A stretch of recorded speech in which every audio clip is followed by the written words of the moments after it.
Okay. Amaravati అసలు అమరావతికి దారి ఏంటంటారు? అమరావతికి దారి ఉందా? అమరావతికి ఇప్పుడు చాలా దారులు వచ్చేసినాయి. ఎలా అని అంటే అడగండి. సీడ్ యాక్సెస్ రోడ్ అనేది తుళ్ళూరు నుంచి స్టార్ట్ అయింది. అలా వచ్చిన తర్వాత కరకడ దగ్గరికి వచ్చాక అలా ఆగిపోయింది. అక్కడ నుంచి కూడా ముగ్గురు రైతులు కోర్టుకు వెళ్ళడం వల్ల అది కంప్లీట్ అవ్వలేదు. కనీసం అధికారం చేపట్టి దాదాపు 10 నెలల కాలం అవుతుంది. ముగ్గురు రైతులతో మాట్లాడలేని పరిస్థితి. అక్కడ నుంచి అది ఫిల్ చేయలేని పరిస్థితి. 4 లైన్ల రోడ్డు సీడ్ యాక్సెస్ రోడ్డు. 4 లైన్ల రోడ్డు సీడ్ యాక్సెస్ రోడ్ వేయలేనప్పుడు అమరావతి నిర్మాణం ఎలా పూర్తవుతుంది అంటారు ఈ 4 సంవత్సరాల్లో? సార్ ఇవన్నీ తెలియకనే బిల్ గేట్స్ వచ్చి మన చంద్రబాబు నాయుడు గారిని గెలిచారా? ఆంధ్రప్రదేశ్ ఆయన కలిసింది ఆంధ్రప్రదేశ్లో కాదు కదండి. ఢిల్లీలో చంద్రబాబు నాయుడు గారిని గెలవటానికి ఇష్టపడిన బిల్ గేట్స్ ఈ విషయాలన్నీ తెలియకుండానే కలిసి మాట్లాడారా?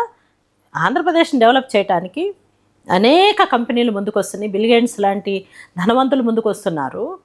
వరల్డ్ వైడ్ ధనవంతులు ఎవరైతే ఉన్నారో ఈవెన్ ఇండివిజువల్స్ కూడా ముందుకు వచ్చి మేము ఆంధ్రప్రదేశ్ని అడాప్ట్ చేసుకుంటామని అడుగుతున్నారు.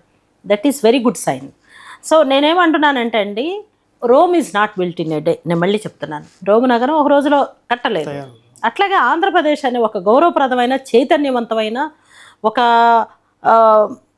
మేధావులకి అసలు గడ్డల మేధస్సులకి ఇది అసలు పుట్టిన గడ్డండి. గుంటూరు, కృష్ణా జిల్లాలు, అసలు టోటల్ ఆంధ్రప్రదేశ్. చీఫ్ మినిస్టర్లు అందరూ ఈ విభజిత రాష్ట్రం నుండి చీఫ్ మినిస్టర్లు అయిన వాళ్ళు కదండి చాలామంది. ఇవాళ పవన్ కళ్యాణ్ గారు కూడా ఆ లిస్టులోకి రావడం చాలా అదృష్టంగా భావిస్తున్నాము. కాబట్టి ఏంటంటే ఇంత చైతన్యం కలిగినటువంటి ప్రజానీకము, ప్రజాప్రతినిధులు 5 సంవత్సరాల్లో ఒక రూపురేఖలు తీసుకొస్తారని నేను గట్టిగా నమ్ముతున్నాను. రాగాబోగా ఇటు శ్రీశైలం నుంచి కానీ, అనంతపురం నుంచి కానీ, ఆంధ్రప్రదేశ్లో కృష్ణా జిల్లాని, గుంటూరు జిల్లాని నడిబొడ్డులో అమరావతిని కేంద్రం చేయటంలో ఒక పెద్ద హిస్టరీనే ఉందండి. ఫర్ ఎగ్జాంపుల్ ఈయన రాజశేఖర రెడ్డి గారు మాజీ ముఖ్యమంత్రి వారిలో కాలచక్ర అని ఒక యజ్ఞం జరిపారు కదా. ఆయన బతుకున్నప్పుడే అమరావతిని ఒక ప్రపంచ పర్యాటక కేంద్రంగా చేయడం కోసం దలైలామా గారిని పిలిపించి కాలచక్ర అనే మహాయజ్ఞాన్ని జరిపారు అని అంటే ఇంతకంటే మంచి చరిత్ర కలిగినటువంటి ప్లేస్ మనకేముంటుంది? కాబట్టి ఏంటంటే దానికి దారేది అంటే అసలు అది మాత్రమే దారి అవుతుంది అందరికీ అనేది రేపు నిరూపించుకోవడానికి సిద్ధంగా ఉన్నాము. 29,000 రైతుల త్యాగాలు ఫలిస్తాయి అంటారా అమరావతి? డెఫినెట్గా అండి. ఎంతోమంది మహిళలు పోలీసుల దాడులు గాయపడ్డారు, అనేక ఉద్యమాలు చేశారు.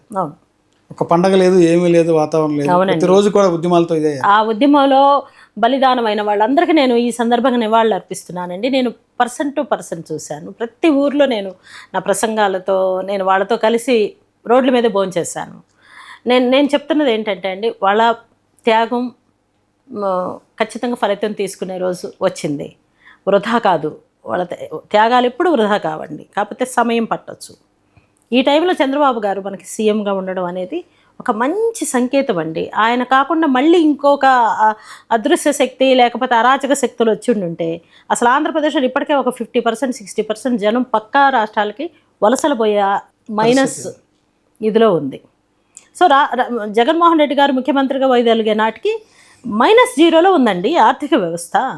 ఆయన అందరిని ఇంట్లో కూర్చోబెట్టి పని పాట ఇవ్వకుండా, ఒక అభివృద్ధి ఇది తీసుకోకుండా, ఒక కంపెనీని తీసుకురాకుండా, ఉద్యోగాలు లేకుండా, చదువు లేకుండా, సంజలు లేకుండా, ఇంగ్లీష్ కావాలంటే ఎందుకు కావాలండి ఇంగ్లీష్ మనకి?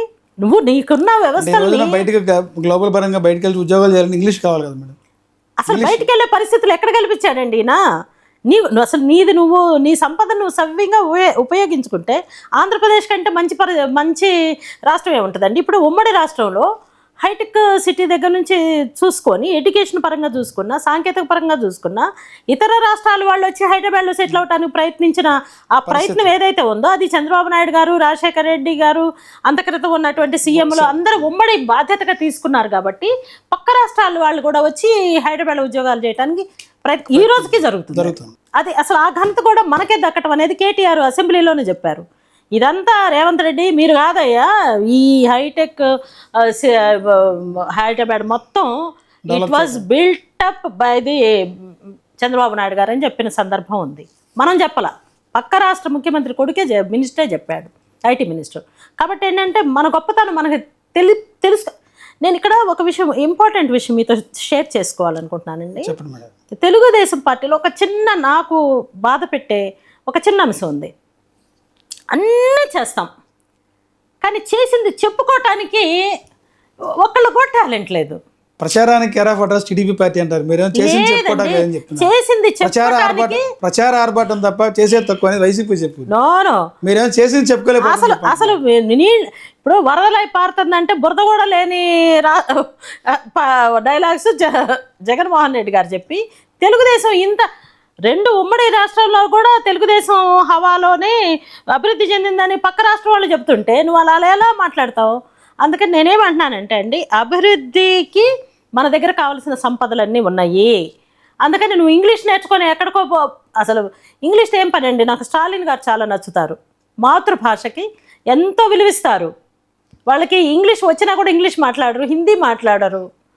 ఇప్పుడు మోడీ గారి గవర్నమెంట్ వచ్చిన తర్వాత ఒక దశలో హిందీ మొత్తం అన్ని రాష్ట్రాల్లో మాట్లాడాలనేది ఏదో ఒక చిన్న ఫీల్ వదిలితే ఇమీడియట్గా రెస్పాండ్ అయింది స్టాలిన్ గారు, తమిళనాడు. సో మన మాతృకల్ని, మన మూలాల్ని, మన సాంప్రదాయాల్ని, సంస్కృతుల్ని, భాషల్ని, లిపిల్ని ఎందుకు పోగొట్టుకోవాలని నేను అడుగుతున్నాను. ఇప్పుడు నేను మీకు ఇంగ్లీష్లో కూడా ఇవ్వగలను ఇంటర్వ్యూ. మీరు ఇంగ్లీష్లో అడిగితే నేను ఇంగ్లీష్లో ఇవ్వగలను. బట్ నేను తెలుగులో మాట్లాడినప్పుడు ఐఎమ్ వెరీ కంఫర్టబుల్. తెలుగులో చెప్తేనే మీరు కూడా కంఫర్టబుల్గా ఉన్నారు. ఎందుకు? మన భాష మనకంత తీయగా ఉంటుంది.